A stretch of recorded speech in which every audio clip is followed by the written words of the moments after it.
Hello dear students, हम करेंगे प्यारे बच्चों कॉम्प्लेक्स नंबर्स। इसमें सीखेंगे मॉडुलस कैसे निकालते हैं, आर्गुमेंट कैसे निकालते हैं और किसी भी कॉम्प्लेक्स नंबर को पोलर फॉर्म में कैसे कन्वर्ट किया जाता है, यही हम सीखने वाले हैं। तो चलिए शुरू करते हैं आज की अपनी वीडियो को।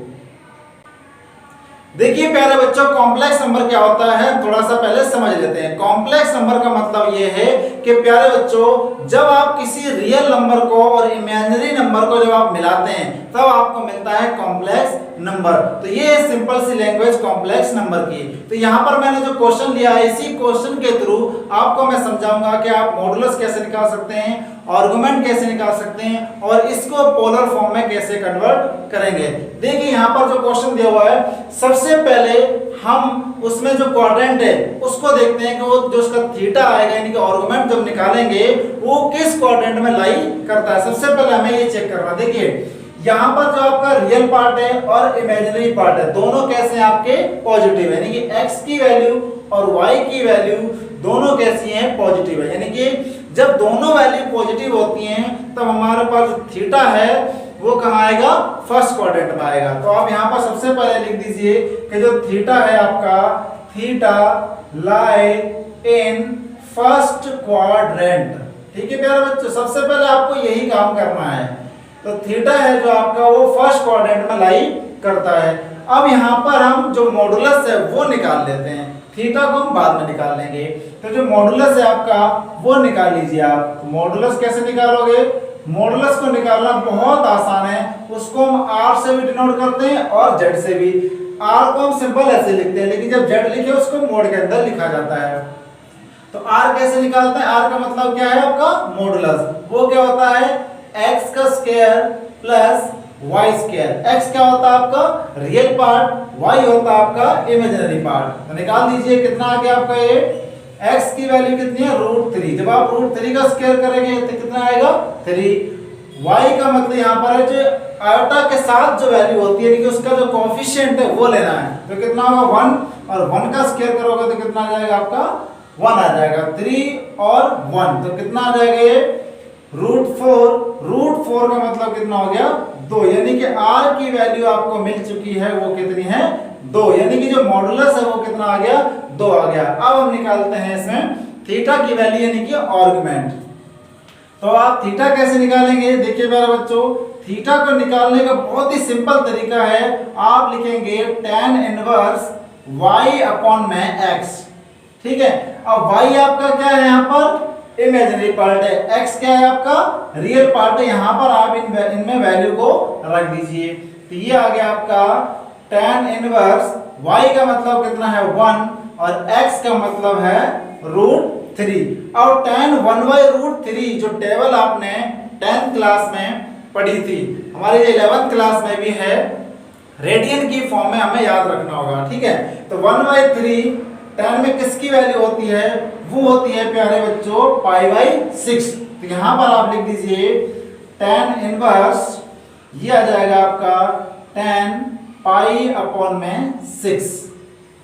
तो इनवर्स और नॉन इनवर्स क्या हो जाएगा, कैंसिल। तो यहाँ पर थीटा की जो वैल्यू आई वो कितनी आ चुकी है π/6। जो थीटा की वैल्यू आई है वो क्या है, argument of z। Therefore argument of z कितना आ गया आपका π/6। ये आर्गुमेंट भी निकल गया और हम मॉडुलस भी निकाल चुके हैं। जब आर्गुमेंट और मॉडुलस दोनों मिल जाएंगे तब हम पोलर फॉर्म जो है निकाल पाएंगे। अब पोलर फॉर्म क्या होती है वो देख लीजिए। पोलर फॉर्म लिख दीजिए यहाँ पर, पोलर फॉर्म।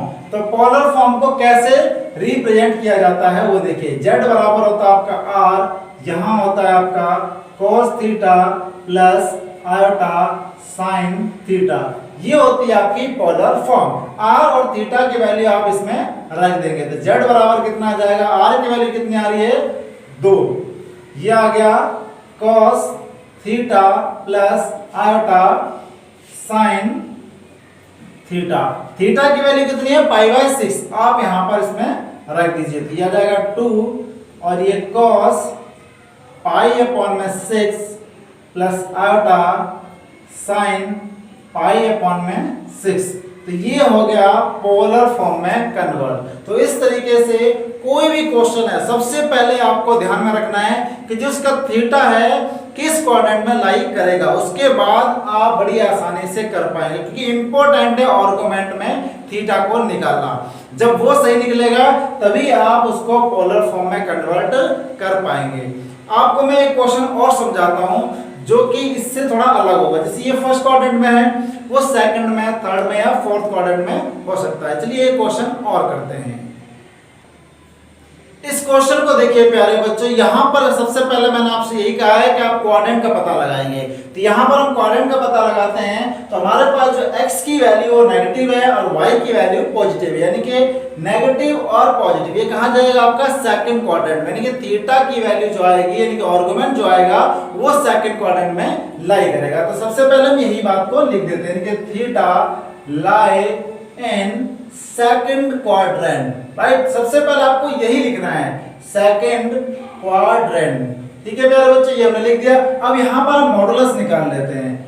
m का मतलब होगा आपका मॉडुलस। तो मॉडुलस को आप कैसे निकालते हैं, r बराबर करके, तो कितना आ जाएगा आपका, ये आ जाएगा -√3 का जब स्क्वायर करेंगे तो वही आपका 3 आना है, और यहां पर 1, यानी कि ये कितना आ गया आपका √4, यानी कि r की वैल्यू आ गई आपकी 2। यहां पर r की वैल्यू सेम आ रही है 2।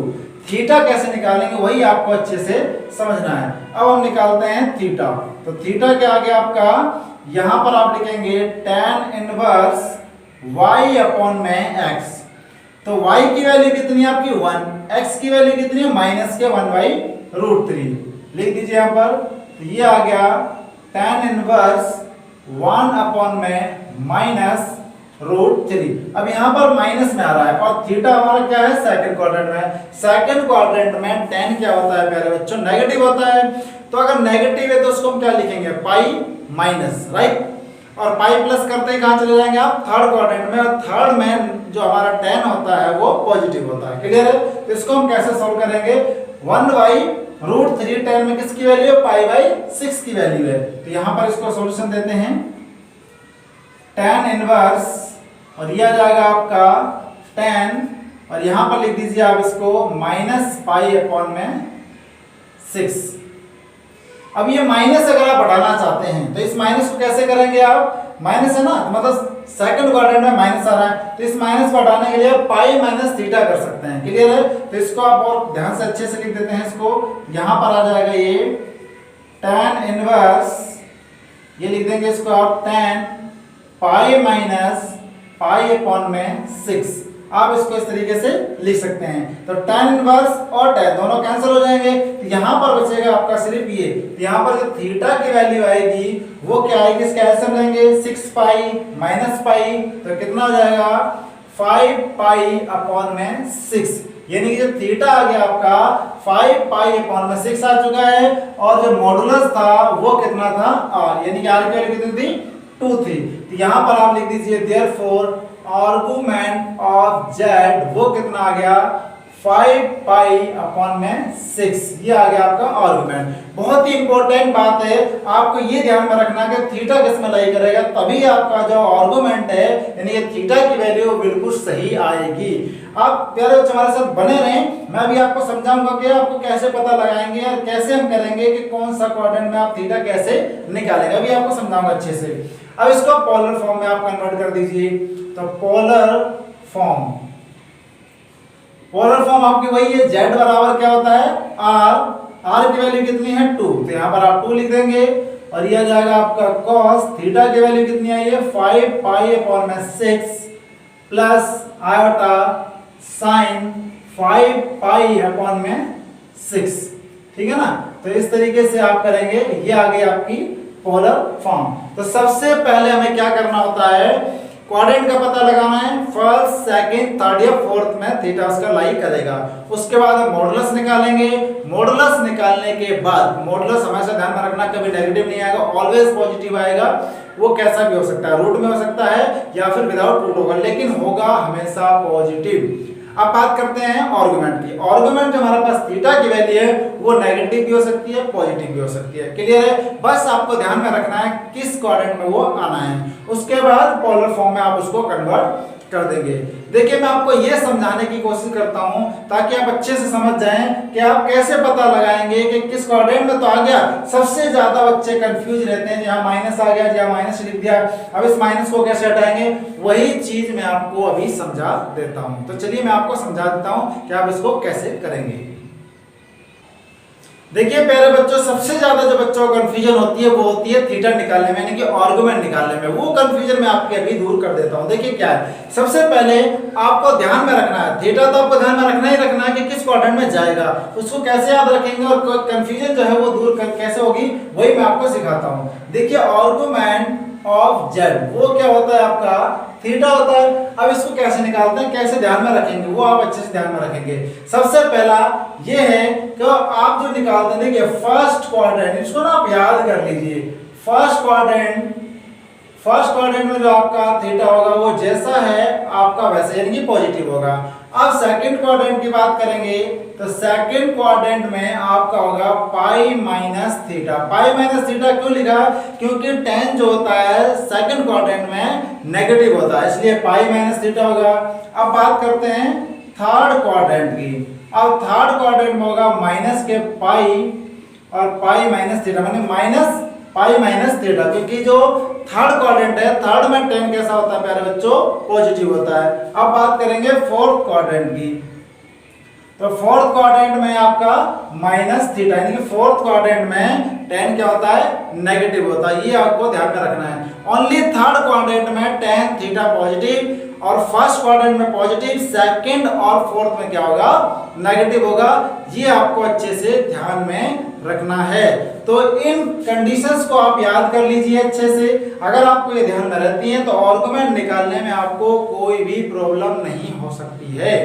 तो कॉम्प्लेक्स नंबर, इसमें आप मॉडुलस निकालना सीख गए, आर्गुमेंट कैसे निकालते हैं, पोलर फॉर्म में कैसे कन्वर्ट किया जाता है, ये भी आप सीख गए होंगे। अगर आप सीखे नहीं है तो प्यारे बच्चों, जितनी ज्यादा आप मैथ्स के अंदर प्रैक्टिस करोगे, मैथ्स आपकी उतनी ही ज्यादा स्ट्रॉन्ग हो जाएगी। अब मिलते हैं आपसे नेक्स्ट वीडियो में, तब तक के लिए जय हिंद।